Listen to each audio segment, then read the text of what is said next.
प्रथम पेपर होने के बाद में इसको नहीं देखें आप, जब तक सेकंड पेपर हो जाए उसके बाद ही देखें, क्योंकि पहला पेपर होने के बाद में कई साथी लोग कुंजी बनाएंगे, कई लोग यूट्यूब पे लाइव आएंगे, करेंगे, सारी चीजें होगी, बट बचना में इसलिए जरूरी होता है कि मान लो अगर इस पेपर में कोई 2-4 त्रुटियां होगी अनएक्सपेक्टेड, तो मूड खराब हो जाएगा, जिसका असर सीधा सीधा सेकंड पेपर पे पड़ता है।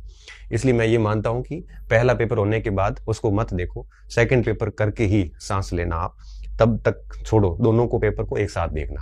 मैं तो ये कहूंगा कि जैसे ए ग्रुप का पेपर होता है तो बी और सी ग्रुप को भी इसका पहला पेपर नहीं देखना चाहिए, क्योंकि पेपर प्रश्न रिपीट तो होना नहीं है, पहली बात। दूसरी बात, अगर बहुत टफ पेपर आ गया तो सेकंड और थर्ड और फोर्थ वाले यूं ही परेशान हो जाएंगे और एक अनएक्सपेक्टेड प्रेशर क्रिएट हो जाएगा, जैसा कि फर्स्ट ग्रेड में हुआ था। फर्स्ट ग्रेड में हिंदी वालों का पेपर ए ग्रुप में था, उस पेपर को देख के इतिहास वाले यूं ही डर गए और वो इतिहास वालों का पेपर कईयों का खराब हो गया और उन्होंने बिल्कुल वो होच पोच हो गए थे। तो मैं यही कहूंगा कि अब आप अपने 2 पेपर ही देखना, और वो भी मेरी बात समझ गए होंगे, बी सी डी ग्रुप को ABC के देखने की जरूरत नहीं है।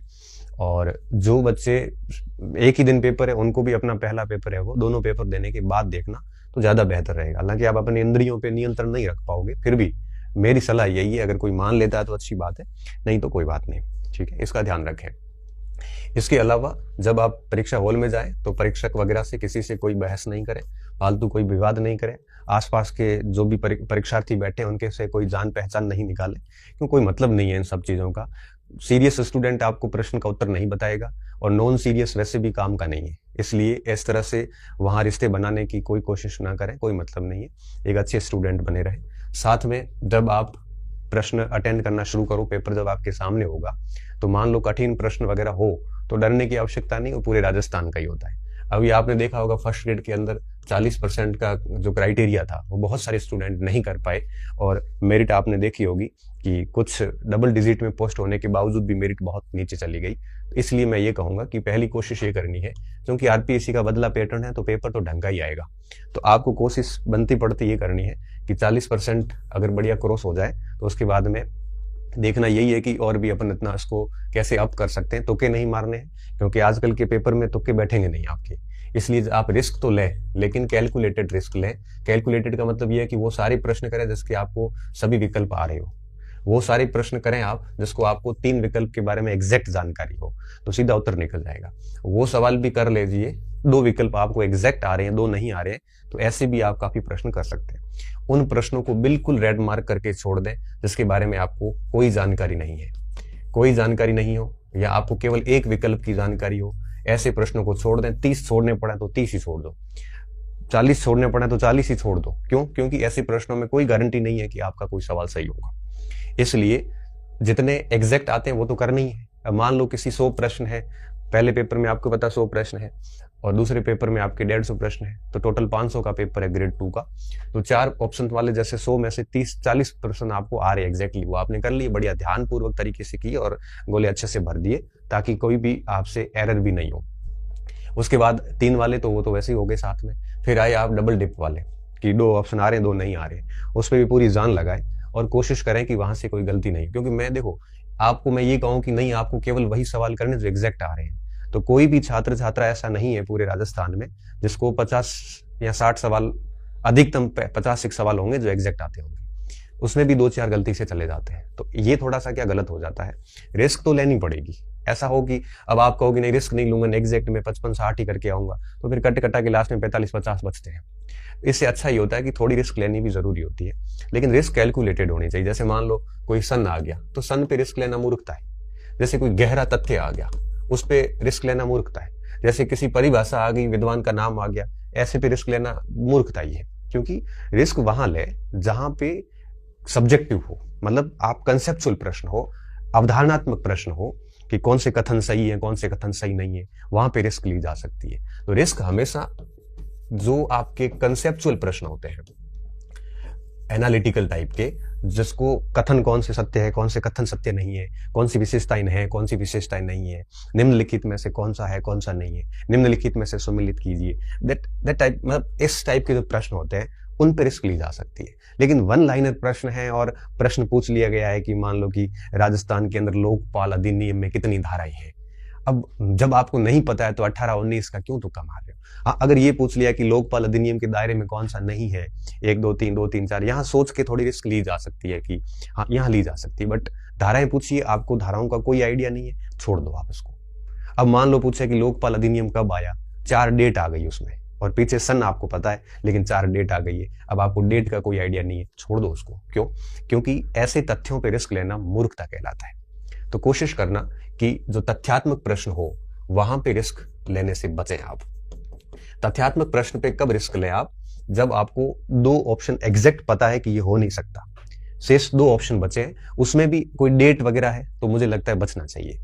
रिस्क वहां लें जो सब्जेक्ट आपका बहुत अच्छा है, जैसे राजस्थान की हिस्ट्री आपकी क्लास है, एकदम पढ़ी हुई शानदार, मनोविज्ञान आपका बहुत अच्छा पढ़ा हुआ है, तो वहां आप रिस्क ले सकते हैं। क्यों? क्योंकि वहां आपका समझ बहुत अच्छी है। जैसे जो सब्जेक्ट आपका बहुत अच्छा होता है उसकी समझ भी आपकी बहुत अच्छी होती है, और जहां समझ अच्छी होती है निश्चित तौर पे वहां पे आप रिस्क भी लोगे तो डेफिनेटली आप वहां से अच्छा आंसर निकाल सकते हैं।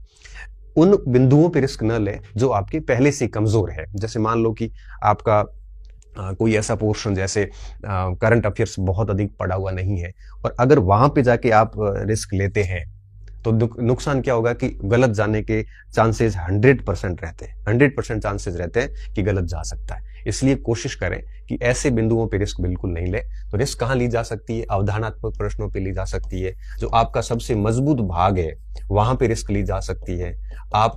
आपके जितने भी कमजोर पोर्शन है वहां पे रिस्क का प्रयास ना करें, क्योंकि वहां रिस्क लोगे तो आपकी समझ है नहीं, और समझ नहीं है तो निश्चित तौर पे वहां पे गलती हो जाएगी। तो कोशिश ये करें कि आप जो है वो 100 में से लगभग 80-85 सवाल अटेंड करने की स्थिति में आ जाएं, है ना। ऐसा भी नहीं है, क्योंकि इतना कठिन पेपर भी नहीं आता है कि आप 60-65 अटेंड करके आए, क्योंकि देखो मैं तो ये कहता हूं कि अटेंड करना वरना सारा पेपर के नेचर पे डिपेंड करता है। फिर भी एक अच्छी तैयारी का स्टूडेंट 80-85 सवालों तक आराम से चला जाता है।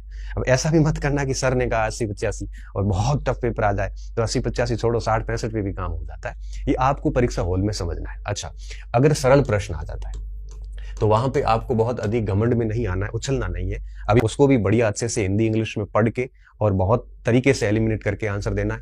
बहुत कठिन आ जाता है उसको भी अच्छे से पढ़ना है, 2-3 बार और प्रयास करना है, और उसके बाद उसमें डरना नहीं है, क्योंकि कठिन है तो सारे राजस्थान के लिए है, आप अकेले के लिए नहीं है। ये भी कोशिश करनी है। और मध्यम स्तर के सवाल, मैं तो ये मानता हूं कि सवाल संख्या 1 से लेके और अंतिम सवाल तक कोई भी सवाल कठिन नहीं होता, कोई भी सरल नहीं होता। आप तो बस हर सवाल पे जान लगाइए। आपको एक एक सवाल को बहुत तरीके से पढ़ना है और बहुत तरीके से उसको सोचना है, और उसके बाद में बहुत ही अच्छी तरीके से उसको अटेम्प्ट करना है, और फिर उसके बबल भर देने हैं। तो इस तरह से कोशिश करनी है, आपको बिल्कुल लापरवाही नहीं करनी है। जिस भी स्टूडेंट ने अच्छी तैयारी करी है, साल भर से मेहनत कर रहा हो या 6 महीने से मेहनत कर रहा हो, और अब पेपर के जो 3 घंटे या 2 घंटे जो भी टाइम है, उस पूरे टाइम में हर प्रश्न पर अगर वो जान लगा लेता है लास्ट तक, बिल्कुल कैलकुलेटेड तरीके से, समझदारी भरे तरीके से, तो वो फेल हो ही नहीं सकता। इन चीजों का ध्यान रखना। और एक और आखिरी बात कि स्टार्टिंग में कई बार कठिन प्रश्न होते हैं, तो लोड नहीं लेना है। आप आराम से 10-12 सवाल देख लो, और उसके बाद में 10-12-15 सवाल देखने के बाद में फिर वापस पहले प्रश्न पे आके कर सकते हो, क्योंकि स्टार्टिंग में एग्जाम माइंड जो है वो एग्जाम के अकॉर्डिंग नहीं होता।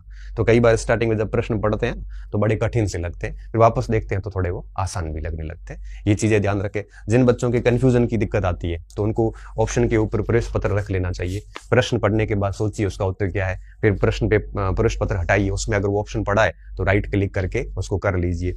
तो कोशिश करें कि ऑप्शन अधिक ना देखें, ऑप्शन तभी देखें जब ऑप्शन देखने की जरूरत महसूस हो। इस तरह से चले। प्लस जब गोले आप भरते हो, OMR शीट भरते हो, तो कोशिश करें कि पार्ट वार भरें। जैसे मान लो फर्स्ट पेपर है तो फर्स्ट पेपर में पहले इतिहास, जैसे पहले 20 प्रश्न कर लिया आपने, तो 20 प्रश्न बढ़िया कर लिए, उसके बाद 20 प्रश्नों के अंदर जैसे आपने जो भी कर लिया वो गोले भर दे, तो स्ट्रेस रिलीज होगा कि भाई मेरे 80 बचे हुए। उसके बाद 20 और कर लिए, फिर 20 के गोले भर दिए। इस तरह से 20-20 के 5 स्लॉट में काम कर लो आप। आधे घंटे में आराम से काम ये हो जाता है। आधे घंटे में क्या, 20 प्रश्न करने में 20 मिनट लगते हैं। और उसमें जहां जहां बहुत सोचने की आवश्यकता है उनको छोटा सा क्लिक करके छोड़ दें, उसके बाद में उसको अटेम्प्ट करें। बहुत समझदारी भरा स्टूडेंट होना चाहिए आपका दिमाग, बट ऐसा कहीं पर भी नहीं हो कि जल्दबाजियां कर लो। या कई बार मैं बच्चों को देखता हूं कि बहुत जल्दबाजी करते हैं, फटाफट जैसे कहीं बाहर जाना हो। कई बच्चे ऐसे होते हैं जो 2-4-10 प्रश्न कठिन देखने के बाद पसीने आ जाते हैं। वैसे स्टूडेंट नौकरी के सच में लायक ही नहीं।